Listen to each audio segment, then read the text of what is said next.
Farrah Fawcett was once the very definition of beauty and Hollywood glamour. Stick around for some rarely told and genuinely startling facts about her life, all while you take in a collection of seldom-seen photos of the iconic star. For years, the world believed she lived a flawless life, always glowing, always smiling, always perfect. But if real happiness simply means having enough peace to get through each day, Farrah might have traded places with you in a heartbeat. Because in her final moments, she wasn't surrounded by fame or comfort, but by a troubled son battling addiction and wearing handcuffs, an abusive ex-husband, and a longtime partner whose love had drifted into unhealthy obsession. Farrah Fawcett was born on February 2, 1947 in Texas, right in the center of an America still reshaping itself after World War II. From the moment she arrived, even her name stood apart. Farrah. Not a family name, not inspired by a saint. Her mother simply created it, guided by her own refined sense of beauty. She once said the name reminded her of sunlight flashing against metal. In high school, Farrah didn't just blend in. She lit up every room she walked into. Her beauty wasn't ordinary. She had a kind of glow that made people pause mid-sentence. When the school named its most beautiful student each year, everyone already knew the winner. Farrah earned the title 4 years straight, something no one in her Corpus Christi school had ever pulled off. But it wasn't just her looks. People adored her warmth. Humble, kind, always wearing that bright smile. Still, Farrah had more going for her than stunning features. When she enrolled at the University of Texas, she chose to major in microbiology, surprising everyone who knew her. "She's that gorgeous and studying bacteria?" her friends teased. But she meant it. She loved science, until she realized her heart wasn't in laboratory work. She switched to sculpture, where her hands could craft shapes that felt alive. Her art professor changed the way she saw the world. Suddenly, every face became a potential sculpture, every curve a story waiting to be molded. Then one day, fate stepped in. A campus photographer snapped a few portraits for an exhibit. Those images somehow ended up in Hollywood modeling agencies. And among stacks of potential talent, one man, David Mirisch, stopped at her face and didn't move on. Later he said, "I knew instantly she was a star. She didn't have to say a thing." Mirisch wrote, called, insisted she come to Los Angeles. Farrah kept turning him down. Texas felt safe. Hollywood felt chaotic. But her parents, who believed deeply in her, told her, "Go. If it doesn't work out, Texas will be right here." So in 1968, with a single suitcase and a heart full of hope that could break with one wrong move, Farrah Fawcett boarded a plane to LA. She had no idea this trip would not only transform her life, but stamp her name into American pop culture forever. She moved into the Hollywood Studio Club, a legendary residence that had shaped the careers of countless actresses before her. By day, she hustled through auditions. By night, she'd call home and say, "Everyone here is beautiful, but I think I can stand out." Soon after, Screen Gems Studios noticed her among a sea of young hopefuls. They signed her on the spot. Farrah was just 21. She started popping up on TV, promoting everything from toothpaste to mattresses. That glowing smile and sun-kissed blonde hair slowly became part of the visual language of 1970s America. In those early uncertain years, a chance meeting changed the entire course of her personal life. Someone introduced her to actor Lee Majors, the rising star often nicknamed the Blonde Elvis. They chatted, laughed, and by the end of their coffee, Majors knew he didn't want to lose her. Their romance moved fast. Majors was already famous thanks to the $6 Million Man, while Farrah was still the fresh-faced newcomer, innocent but unforgettable. He encouraged her to audition for Myra Breckinridge, a bold film adaptation of Gore Vidal's provocative novel. Majors believed the project would launch her career. Instead, it turned into Farrah's first major professional stumble. On set, the legendary Mae West, another Hollywood blonde, insisted the director dye Farrah's hair brown so she wouldn't steal the spotlight. Then Raquel Welch, the film's brunette star, demanded they switch it back to blonde. Farrah, still new to the industry, found herself stuck between egos far bigger than the movie itself. And in the end, Myra Breckinridge crashed at the box office. Yet despite that disastrous advice and all the chaos surrounding it, Farrah still went on to marry Majors. She even took his last name, becoming Farrah Fawcett majors. But her career struggles were far from over. By 1976, her beauty had become so iconic that a poster company invited her to do a swimsuit photo shoot. She showed up planning to handle her own hair and makeup, only to discover something almost comical. Nobody had brought a mirror. Farrah had to prepare entirely by touch, relying on instinct to shape her golden waves and slip into that easy, natural smile. 40 shots were taken. She kept only 6. And one of them, the now legendary red swimsuit photo, would become a piece of American history. That single poster ended up on millions of dorm walls across the country, turning into a visual symbol of the 1970s. It wasn't just a pretty picture. It was an image of confidence, freedom, and self-assurance. Farrah, with her sunlit hair and effortless charm, captured all of it perfectly. But the rise to fame often begins in the most unexpected moments. While playing tennis one afternoon with her husband, Farrah caught the eye of another player, actor Michael York. He was filming the sci-fi movie Logan's Run and introduced her to the production team. In the film's futuristic universe, where youth and indulgence were celebrated, Farrah appeared almost mythic. Her short, feathered shag haircut was created specifically for the role, but no one could have guessed it would spark a global-style phenomenon copied by millions of women. While Farrah was focused on Logan's Run, she had no idea a much bigger opportunity was approaching. During those regular weekend tennis matches, she and majors often teamed up with a close family friend, TV producer Aaron Spelling. After seeing her performance in Logan's Run, Spelling became convinced she was the missing piece for his new project. Farrah couldn't have known that this role would change the entire trajectory of her life. The project was Charlie's Angels. The show starred Farrah Fawcett, Kate Jackson, and Jaclyn Smith as glamorous, whip-smart private investigators. And among them, Farrah quickly became America's favorite angel. But even more iconic than her character was her hair. That signature style known everywhere simply as the Farrah flip, or Farrah hair. During the first season of Charlie's Angels, Farrah won the People's Choice Award for Favorite Performer in a new TV program. Proof her appeal reached far beyond the screen. In an interview, she joked, "When the show ranked 3rd, I figured it was due to our acting. But when we hit number 1, I realized it was probably because none of us wore bras." That playful line captured the spirit of Charlie's Angels perfectly. Bold, cheeky, and unforgettable. Audiences adored the Angels, even though critics mocked the show. They coined the term jiggle TV, sneering at programs that relied on women's looks instead of substance. But viewers didn't care. Week after week, they tuned in by the millions, turning Charlie's Angels into a worldwide sensation and transforming Farrah Fawcett into an overnight superstar. Behind the glamour, though, was a harsh reality. Farrah earned only half of what her co-star Kate Jackson made. And even though her image was plastered on magazine covers, coffee mugs, and t-shirts, she received just 2% of the massive merchandising profits. Her red swimsuit poster generated more revenue than her entire paycheck from the show. Yet despite the fame, the industry treated her like a commodity. Farrah knew she was worth more than the $10,000 per episode ABC paid her.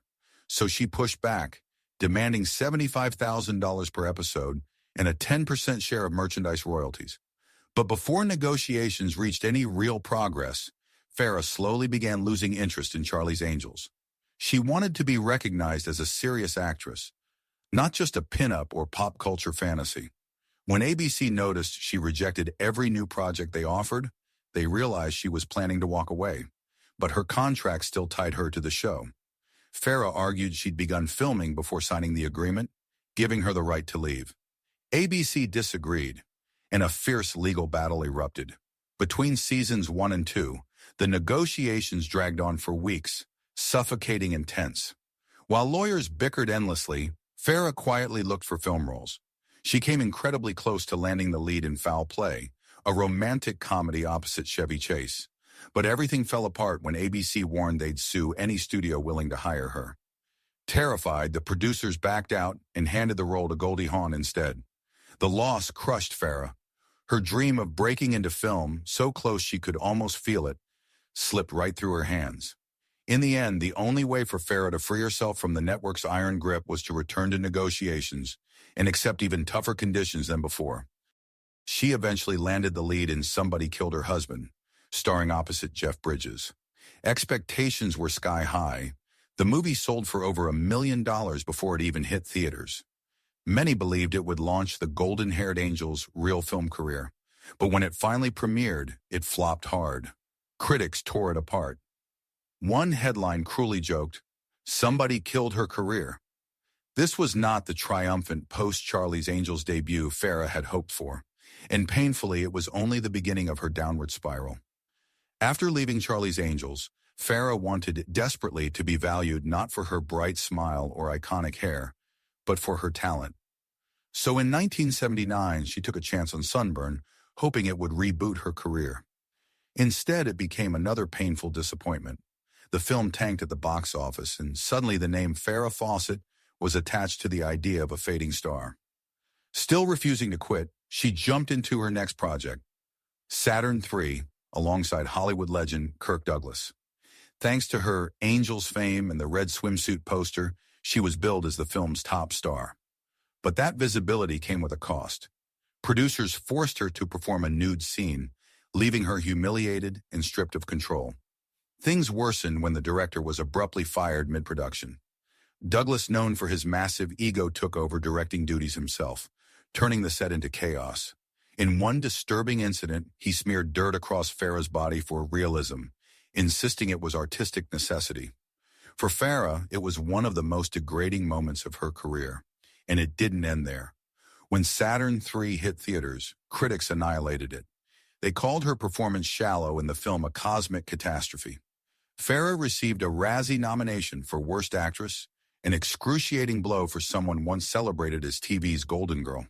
She was even nominated for 2 Stinker Awards, as if Hollywood itself had turned on her. Meanwhile, her marriage to Lee Majors was falling apart. Those days she missed work for health reasons were actually days when she simply couldn't carry the weight of her collapsing personal life. By 1982, the couple divorced, closing one of the hardest chapters of Farrah's life. After losing both her marriage and her career momentum, Farrah attempted a reinvention with a supporting role in The Cannonball Run, an action comedy loaded with big-name stars. Ironically, instead of freeing her from the sex symbol label, the film dragged her deeper into it. Once again, she earned a Razzie nomination, and it seemed Hollywood had decided Farrah Fawcett was useful only for being beautiful. But she wasn't ready to surrender. When the film industry turned its back, she went back to the medium where she had always shined, television. In 1981, Murder in Texas marked a cautious comeback. Audiences welcomed her with surprising warmth. For the first time in years, people looked past her beauty and saw a woman determined to reclaim her worth. Then came 1984 and the project that would transform everything. She took on the lead role in The Burning Bed, a made-for-TV movie based on the true story of a woman who, after years of brutal domestic abuse, set fire to the bed with her husband still in it. The raw, unfiltered emotion in Farrah's performance stunned critics and audiences alike. One reviewer called it one of the greatest TV movies ever made. Her haunting portrayal earned her a Primetime Emmy nomination and finally cemented her status as a serious actress. It was a massive turning point in her career. But behind that dazzling smile, the same one that once lit up millions of screens, were deep emotional fractures. Those wounds gave her the ability to portray broken, resilient women with heartbreaking authenticity. Because in real life, Farrah herself had endured years of turmoil in her relationship with actor Ryan O'Neal.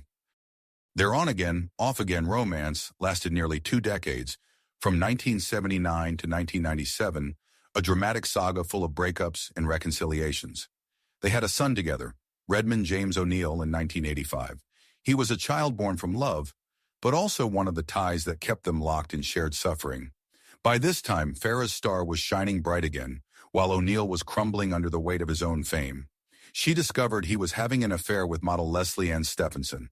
Instead of remorse, he insisted Stephenson was like a daughter to him. When she confronted him, O'Neal cruelly placed the blame on Farrah herself, saying her body was losing its appeal as she aged. For a woman once hailed as the epitome of beauty, the words cut deeply. Their relationship collapsed. but the pain became fuel for Farrah's strongest performances. Women who were beaten down but refused to stay down. Despite the heartbreak, she found a new artistic identity by portraying real women survivors, fighters, truth-tellers. Farrah had finally proven she was more than a blonde angel. She was fearless. Then she did something no one expected. She agreed to pose for Hugh Hefner's magazine. At 50, Farrah Fawcett wanted to challenge the idea that age diminished a woman's power. In a bold photo shoot paired with an experimental art video, she used her own body as a paintbrush, sweeping expressive strokes across a canvas. It was part performance art, part declaration of freedom. But society has never been kind to women who break the rules. When she appeared on The Late Show with David Letterman to promote the project, viewers barely recognized her. She walked onto the stage uneasy, her voice wavering, her speech disjointed. Though she made sense, her mannerisms were off. Instantly, rumors spread that she was high.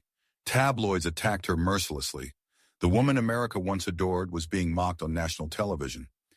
Farrah denied all the accusations, but no one knew what she was truly battling inside. At the time, she was in a relationship with Canadian director James Orr. They had worked together on Disney's Man of the House, which seemed like a fresh start for Farrah. But tragedy struck again when Orr was arrested for assaulting her. Even after that painful incident, she kept acting. Robert Duvall, who admired her courage, invited her to join the cast of The Apostle. He gave her a choice: the lead's wife or the character Tusi. Farrah changed her mind twice before settling on the wife. That decision earned her an Independent Spirit Award nomination, her first in years. For once, people were talking about her talent, not her looks. After that success, she tried to heal old wounds. She reconnected with Greg Lott, her college sweetheart, the man who had loved her long before the fame, chaos, and heartbreak. They quietly rekindled their relationship, keeping it hidden from the media. But fate had one more painful twist. When Ryan O'Neal was diagnosed with leukemia, Farrah returned to his side. He eventually recovered, but their relationship never found peace. In 2006, Farrah Fawcett was diagnosed with cancer. The nation watched as she faced the fight of her life. O'Neal stayed close, caring for her through treatment. But he also controlled nearly everything around her, even preventing her from seeing Greg Lott, her first love. Lott later revealed that Farrah wanted to spend her final days at her beachside home, surrounded by sunlight and ocean air. O'Neal refused. On June 25, 2009, Farrah Fawcett took her final breath. On paper, Ryan O'Neal was at her side, but in her heart, someone else occupied that space. Her will made everything clear. Most of her estate went to her son Redmond and her family, and she left $100,000 to Greg Lott. Ryan O'Neal's name was nowhere. After her passing, O'Neal kept the Andy Warhol portrait of Farrah worth millions and went to court trying to claim it as his own. To the public, it looked like one last attempt to control a woman who had finally found freedom.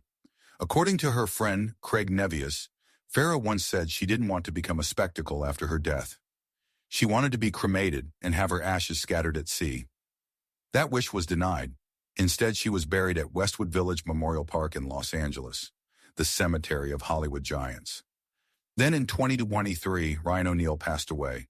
He was laid to rest right beside her, his name engraved next to hers on Farrah Fawcett's headstone. To some, it looked like eternal love. To those who truly knew her, it felt like the final act of possession. Her story from a sunny Texas girl to a wounded Hollywood icon ended quietly. But her legacy lives on, not just on the screen, but in the hearts of those who believe a woman can be both strong and vulnerable, and that every woman deserves to be loved honestly, freely, and without chains.